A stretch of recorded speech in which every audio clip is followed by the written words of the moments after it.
Assalamualaikum, shalom anak-anak sekalian.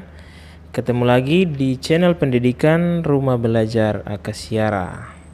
Di video kali ini kita akan lanjutkan pelajaran kita yaitu di kelas 4, tema 1 indahnya kebersamaan.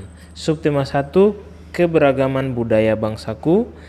Pembelajaran yang kedua, ketiga, keempat, kelima, dan keenam.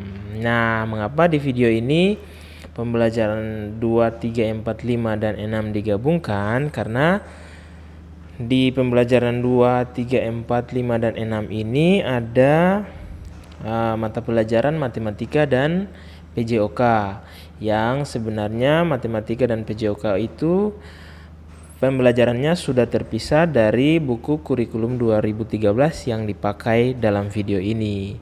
Sehingga di pembelajaran 2, 3, 4, 5, dan 6 ini jika matematika dan PJOK itu dikeluarkan, maka materinya sudah menjadi lebih sedikit. Sehingga Pak Guru menggabungkan dalam satu video. Oke, kita langsung saja masuk ke materinya.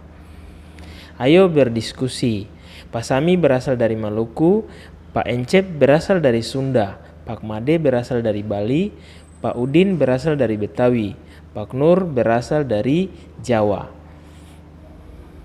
Nah, Pak Sami, Pak Encep, Pak Made, Pak Udin, dan Pak Nur tinggal di Kampung Babakan.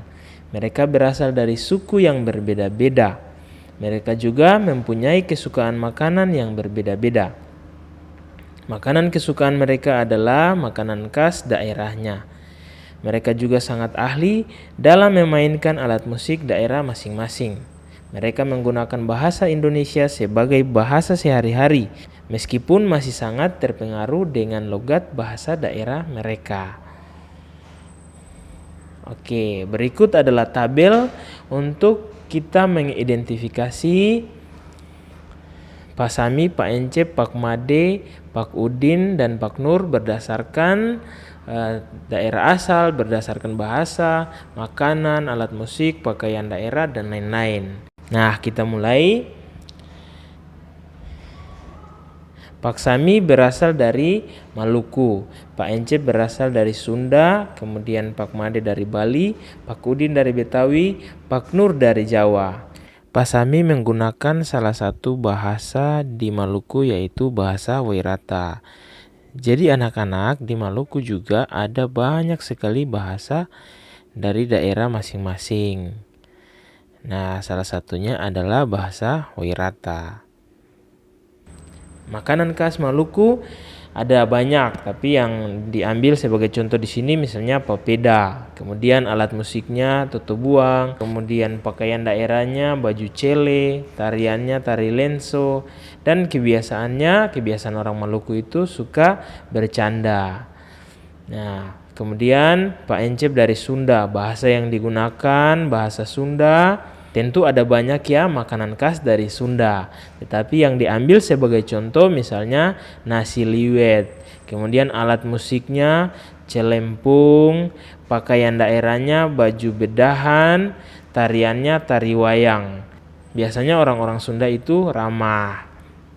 Tentu kebiasaan-kebiasaan ini sama saja dengan hampir seluruh orang Indonesia, hampir seluruh daerah itu mempunyai kebiasaan yang sama, tapi di sini hanya sebagai contoh untuk mengidentifikasi saja. Oke, yang berikut Pak Made dari Bali dengan bahasa Bali, kemudian makanan khasnya nasi jinggo, kemudian alat musiknya ceng-ceng. Ya, di pembelajaran 1 kita sudah membaca sebuah teks tentang alat musik yang termasuk alat musik ceng-ceng ini. Pakaian daerahnya payas agung, tariannya tari pendet. Kemudian kebiasaannya menjunjung tinggi budaya dan adat istiadat. Nah, berikut Pak Udin dari Betawi. Bahasa yang digunakan bahasa Betawi. Makanan khasnya bubur Aceh, alat musiknya tehian, pakaian daerahnya baju sadaria, tariannya tari topeng, kebiasaannya seni silat. Biasanya orang Betawi itu suka belajar seni bela diri silat. Nah, kemudian Pak Nur dari Jawa. Bahasa yang digunakan adalah bahasa Jawa. Makanan khasnya tentu sangat banyak ya, tapi di sini ambil contoh misalnya nasi grombyang. Kemudian alat musiknya kendang, pakaian daerahnya Jawi Jangkep, tariannya tari golek, kebiasaannya pekerja keras. Nah, jadi sekali lagi kebiasaan semua orang Indonesia rata-rata sama, tapi ini hanya sebagai contoh untuk mengidentifikasi kelima bapak tersebut. Nah, jadi tabel ini merupakan salah satu contoh keberagaman yang ada di Indonesia. Ini hanya beberapa saja yang kita ambil. Kalau kita mau ambil semua daerah, kita mau mengidentifikasi setiap orang di setiap daerah, maka akan sangat banyak. Karena sekali lagi Indonesia sangat kaya dengan keberagaman, baik itu agama, suku, bangsa, bahasa, makanan khas, tarian daerah, pakaian adat. Nah, mereka adalah contoh keberagaman masyarakat Indonesia. Mereka siapa? Ya, kelima bapak tadi, Pak Sami dan teman-teman. Nah, meskipun mereka dari suku yang berbeda-beda, mereka hidup berdampingan dengan baik. Ingin tahu cerita lanjutan dari mereka? Kita baca teks berikut ini. Nah, judul teks ini adalah Siap Menghadapi Musim Hujan. Ya, boleh di-pause untuk membaca atau bisa juga mengikuti panduan dari Pak Guru. Musim hujan hampir tiba. Warga desa Kampung Babakan berdiskusi untuk melakukan kerja bakti. Mereka berencana membersihkan selokan. Mereka sepakat ketika selokan bersih, warga tidak akan kebanjiran. Pagi itu, semua warga terlihat sangat bersemangat membersihkan selokan. Pak Sami dan Pak Udin sibuk mengambil sampah yang ada di dalam selokan. Pak Made dan Pak Udin memastikan saluran selokan lancar. Pak Nur mengambil sampah dan meletakkannya di gerobak sampah. Setelah acara kerja bakti selesai, warga berkumpul untuk menikmati teh hangat dan pisang goreng. Nah, pisang goreng ini salah satu makanan khas dari Maluku. Ya, lanjut.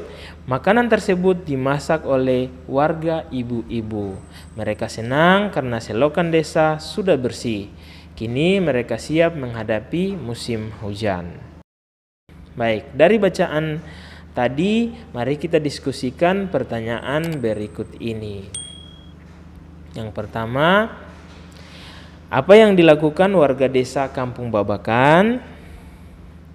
Jawabnya betul, kerja bakti. Kerja bakti membersihkan selokan.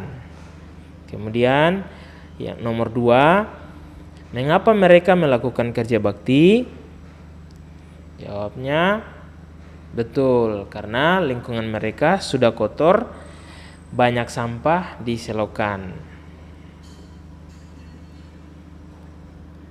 Nomor 3, apakah warga desa mempunyai sikap mengutamakan persatuan dan kesatuan? Jelaskan.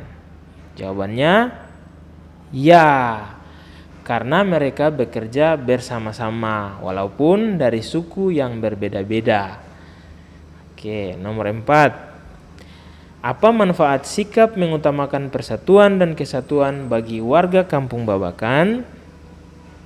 Jawabnya betul. Warga Kampung Babakan menjadi rukun. Jadi kalau kita mengutamakan sikap persatuan dan kesatuan, maka lingkungan kita, warga kita akan hidup lebih tentram dan rukun.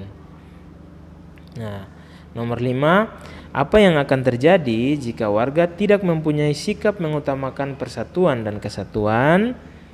Jawabnya ya, tentu kebalikan dari sikap mengutamakan persatuan dan kesatuan. Jadi kalau tidak mempunyai sikap mengutamakan persatuan dan kesatuan, maka yang terjadi adalah akan terjadi perpecahan, permusuhan, bahkan ketidaktentraman di desa atau kampung Babakan. Ya, jadi sama seperti lingkungan kita.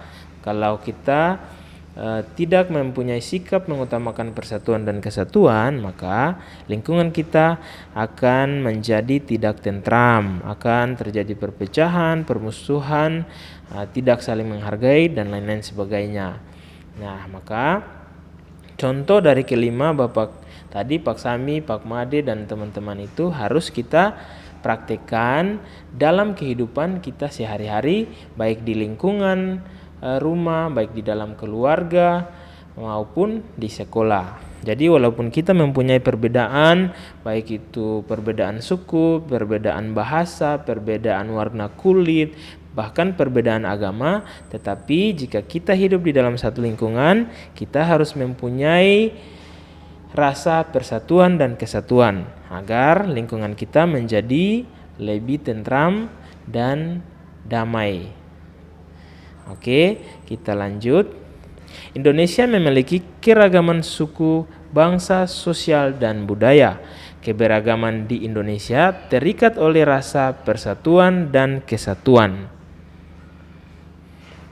Nah, seperti yang telah kamu ketahui sebelumnya, kita hidup penuh dengan keberagaman. Di dalam keluarga, hampir setiap anggotanya berbeda. Ya, di sekolah kamu mempunyai teman-teman yang berbeda. Di masyarakat kamu mempunyai tetangga yang berbeda-beda. Tahukah kamu, perbedaan yang ada di keluarga, sekolah, dan masyarakat akan menjadi indah apabila dilandasi oleh persatuan dan kesatuan. Apa sebenarnya makna persatuan dan kesatuan? Nah, untuk menjawabnya, mari kita lakukan kegiatan berikut ini. Jadi di video ini kita hanya membaca kegiatannya, tapi untuk lebih memahami lagi, anak-anak bisa melakukan kegiatan ini atau mempraktikkan kegiatan ini di rumah bersama dengan teman atau bersama dengan kakak, adik, atau orang tua. Oke, yang pertama, ambil sebuah sapu lidi. Nah, cabut sebatang lidi dari sapu tersebut. Gunakan sapu dan sebatang lidi tersebut untuk menyapu. Jadi cabut sebatang lidi dari rumpun sapu, kemudian keduanya digunakan untuk menyapu. Lalu bandingkan hasilnya. Pada umumnya sapu lidi digunakan untuk menyapu. Bisakah sebatang lidi digunakan untuk menyapu? Tentu saja tidak. Lidi akan digunakan untuk menyapu jika terdiri atas beberapa puluh atau ratus lidi yang diikat cukup erat menjadi satu. Dengan menyatukan lidi-lidi dalam satu ikatan akan tercipta kekuatan yang besar. Jadi, persatuan dan kesatuan dapat diartikan kumpulan bagian-bagian yang dipersatukan. Hal itu merupakan bukti pentingnya kekompakan dalam mewujudkan persatuan. Dengan demikian, persatuan tidak mementingkan kepentingan diri sendiri atau kelompok, tetapi mengutamakan kepentingan umum. Nah, mementingkan kepentingan umum ini seperti apa ya? Nah, contoh, misalnya dalam lingkungan sedang ada kegiatan membersihkan selokan seperti Pak Sami dan teman-teman tadi. Maka kepentingan pribadi kita harus kita tinggalkan dulu, lalu kita bersama-sama membersihkan selokan yang merupakan kepentingan umum. Ya, jadi kita harus lebih mementingkan kepentingan umum daripada mementingkan kepentingan diri sendiri atau kelompok. Nah, itu adalah salah satu contoh mengutamakan persatuan dan kesatuan. Indonesia memiliki musik tradisional yang beragam. Bunyi yang dihasilkan suatu benda berbeda-beda. Demikian pula dengan bunyi yang dihasilkan oleh alat musik tradisional. Nah, untuk mengetahui perambatan bunyi, lakukan percobaan-percobaan berikut. Nah, jadi di sini sudah ada percobaan-percobaan. Anak-anak boleh pause videonya, kemudian catat langkah-langkahnya, bahan-bahannya, lalu lakukan percobaan ini di rumah bersama kakak, bersama adik, atau bersama teman, bahkan bersama orang tua. Nah, percobaan yang pertama adalah Tujuannya mengidentifikasi sifat bunyi yang merambat melalui udara. Alat dan bahannya apa saja? Selang plastik, panjang kira-kira 2 meter atau lebih. Langkah kerjanya, pegang salah satu ujung selang dan meminta temanmu memegang ujung lainnya. Dekatkan ujung selang ke telinga. Minta temanmu berbicara melalui ujung selang yang ia pegang. Dengarkan dan catat apa yang ia sampaikan. Berikan hasilnya kepada temanmu untuk diperiksa. Oke, contohnya seperti ini ya. Ya, bisa dipraktekkan bersama dengan teman, bersama dengan kakak, bersama dengan adik atau dengan orang tua di rumah. Tujuannya untuk mengidentifikasi sifat bunyi yang merambat melalui udara. Nah, percobaan yang berikut. Percobaan kedua, tujuannya mengidentifikasi sifat bunyi yang merambat melalui benda padat. Alat dan bahannya apa saja? 1. Gelas plastik 4 buah. 2. Benang kasur 3 paku. Kemudian langkah-langkahnya, buatlah lubang kecil dengan ujung paku di tengah dasar gelas plastik. Potong tali kasur sepanjang 2-3 meter. Masukkan benang ke dalam gelas plastik melalui lubang kecil. Buatlah simpul agar tidak lepas. Berbicaralah dengan temanmu melalui telepon gelas plastik. Lepaskan benang dari gelas plastik. Berbicaralah dengan temanmu melalui telepon gelas plastik tanpa benang. Nah, dengarkan dan catat apa yang disampaikan. Berikan hasilnya kepada temanmu untuk diperiksa. Jadi ini langkah-langkah percobaan yang kedua. Gambarnya seperti ini. Tujuannya untuk mengidentifikasi sifat bunyi yang merambat melalui benda padat. Nah, percobaan ketiga. Percobaan ketiga tujuannya mengidentifikasi sifat bunyi merambat melalui benda cair.